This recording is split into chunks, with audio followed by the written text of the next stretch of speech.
Assalamualaikum warahmatullahi wabarakatuh. Assalamualaikum warahmatullahi wabarakatuh. Sebelum presentasi, perkenalkan saya Elvira. Saya Sofia.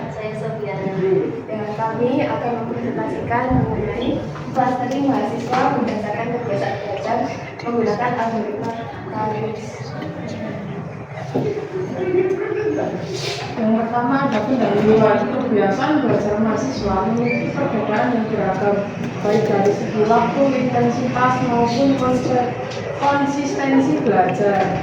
Namun, dalam praktik pembelajaran di perguruan tinggi, perbedaan tersebut masih sering diperlakukan secara umum tanpa analisis yang mendalam. Padahal, data kebiasaan belajar mahasiswa dapat diolah untuk memperoleh informasi yang lebih bermakna. Pemanfaatan machine learning, khususnya metode unsupervised learning, melalui teknik clustering memungkinkan pengelompokan mahasiswa berdasarkan kemiripan pola belajar tanpa memerlukan label awal.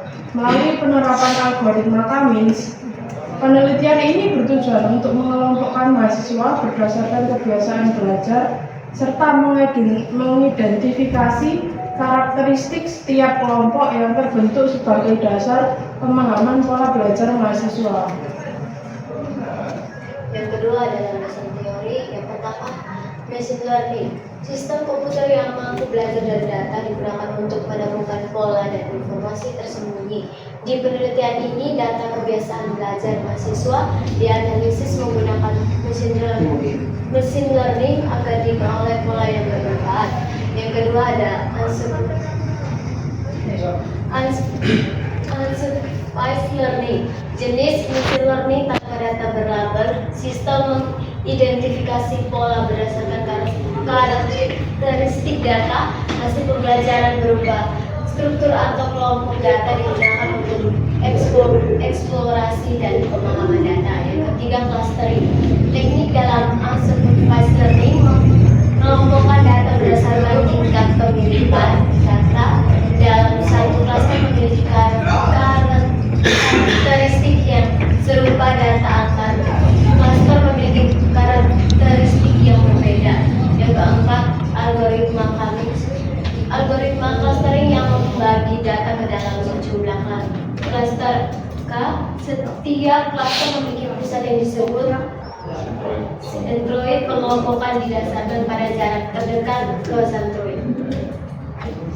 Selanjutnya ada metodologi penelitian yang kita gunakan. Yang pertama ada pengumpulan data, lalu ada pemrosesan data menggunakan metode min-max scaling. Yang ketiga, penentuan jumlah klaster menggunakan metode ELGO.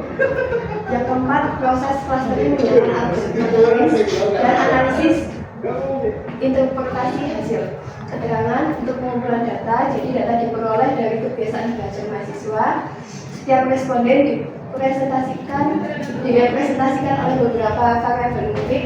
Data digunakan sebagai dasar proses analisis dan pengelompokan. Yang kedua ada pra-pemrosesan data. Data dikonversi ke bentuk numerik melalui proses pengkodean.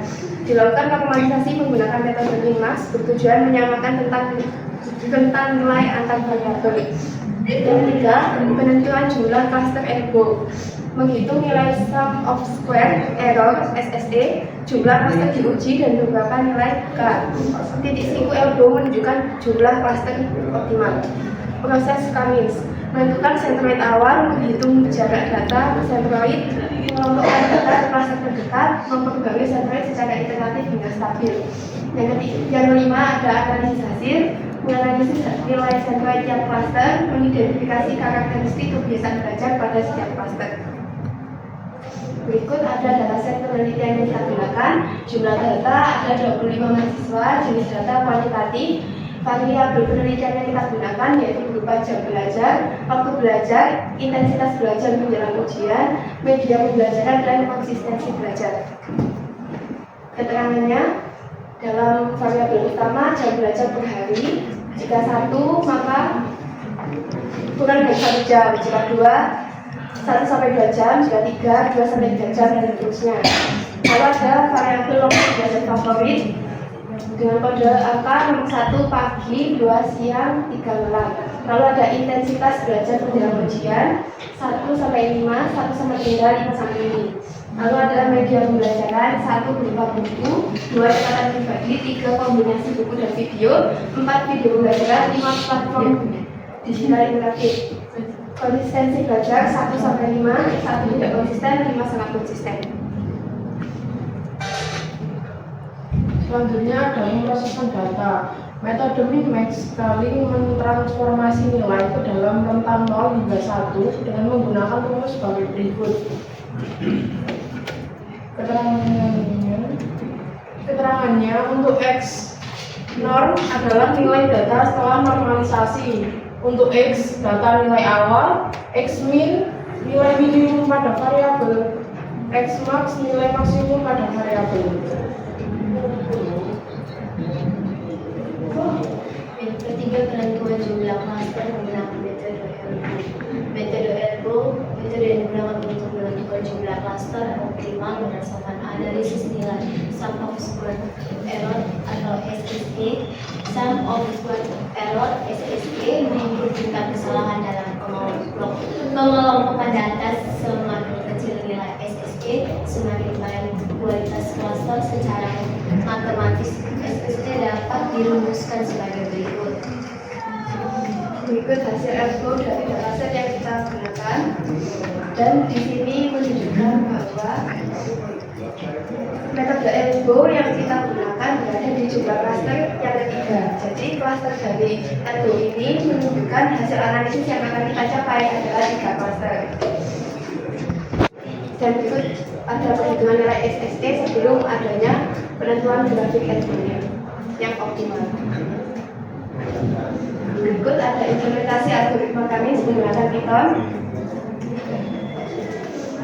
Jadi mulai dari dataset asli kita masukkan, lalu ada normalisasi min-max. Ini tujuannya, tadi kan datanya ada 0 sampai 5, sedangkan itu mengurangi banyak variabel yang dominan, sehingga kenapa di min-max? Biar rentang nilai itu ada 0 sampai 1.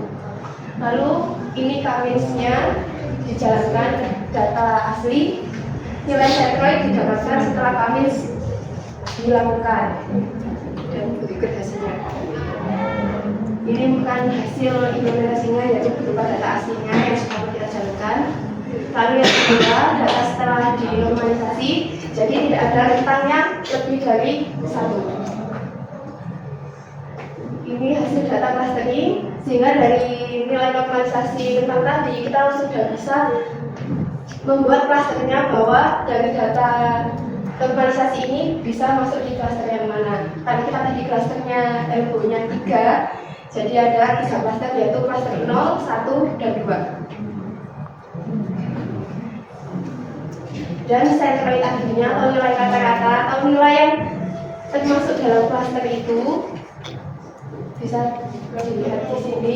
Kalau dari dataset tadi ditemukan bahwa jumlah anggota tiap cluster yang memasuki cluster 0 ada 11 data, ada yang cluster kedua ada 10, cluster ke-1 ada 4. Totalnya 25 dataset.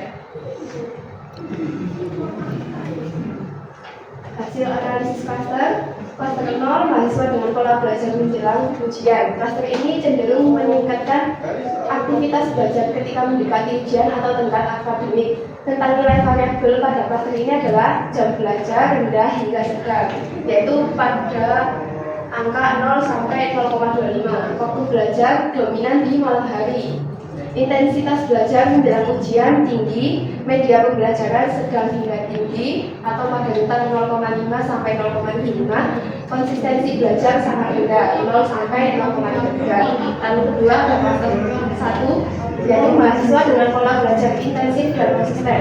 Cluster ini menunjukkan kebiasaan belajar yang terstruktur dan dilakukan secara rutin. Tentang nilai variabel pada cluster ini meliputi jam belajar yang tinggi, berada pada nilai 0,75 sampai 1, waktu belajar cenderung pagi atau siang, intensitas belajar menjelang ujian rendah hingga sedang, media pembelajaran rendah, konsistensi belajar tinggi.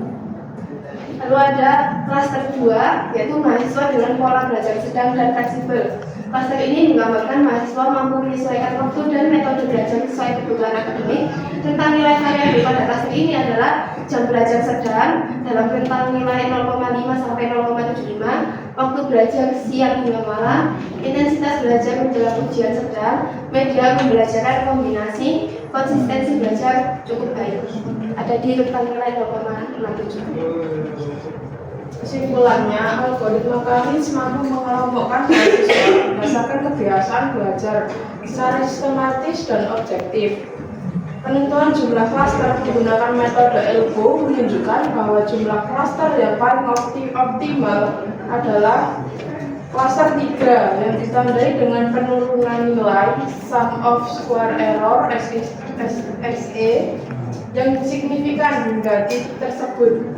Hasil pengelompokan menunjukkan adanya perbedaan karakteristik kebiasaan belajar pada setiap klaster, sehingga memberikan gambaran variasi pola belajar mahasiswa secara lebih jelas dan teratur. Baik, sekian presentasi dari kelompok kami. Jika ada pertanyaan, silakan.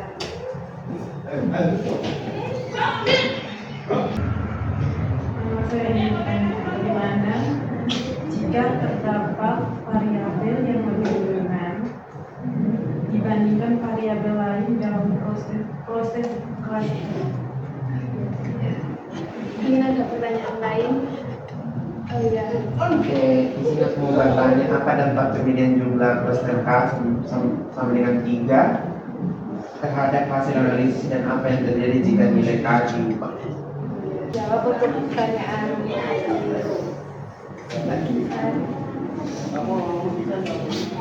Jika terdapat variabel dengan skala lebih besar, maka variabel tersebut akan mendominasi perhitungan jarak dan mempengaruhi hasil clustering. Oleh karena itu, penelitian ini kan tadi menerapkan normalisasi min-max agar seluruh variabel memiliki rentang nilai yang sama, sehingga kontribusi setiap variabel menjadi seimbang karena tidak ada yang lebih dari rentang 1. Izin menjawab untuk Frit. Pemilihan jumlah klaster sangat mempengaruhi interpretasi hasil. Jika jumlah klaster terlalu sedikit, maka perbedaan karakteristik mahasiswa bisa menjadi terlalu umum. Sebaliknya, jika jumlah klaster terlalu banyak, maka pola yang dihasilkan menjadi sulit diinterpretasikan.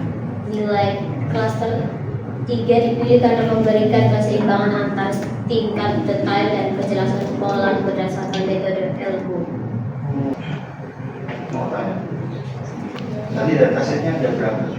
25. 25. Nah, kalau misalkan datasetnya lebih banyak atau sedikit, itu apakah mempengaruhi pengambilan jumlah K-nya? Tadi kan K-nya 3, kalau misalkan datasetnya lebih banyak, mungkin K-nya bisa berubah atau bagaimana?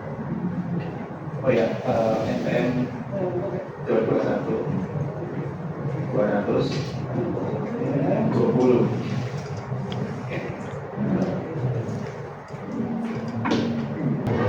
Kan ini kan ada nilai senternya, Pak. Nah, dari nilai senter ini kan juga harus ada rata-rata di setiap datanya. Bisa aja data yang ditambahkan tadi mengubah hasil dari pasti ini. Karena kan semakin banyak data yang ada, hasil kata-kata juga lebih banyak, juga lebih variatif maksudnya. Jadi maksudnya tadi ya bisa berubah aja klasternya, lebih variatif. Oke.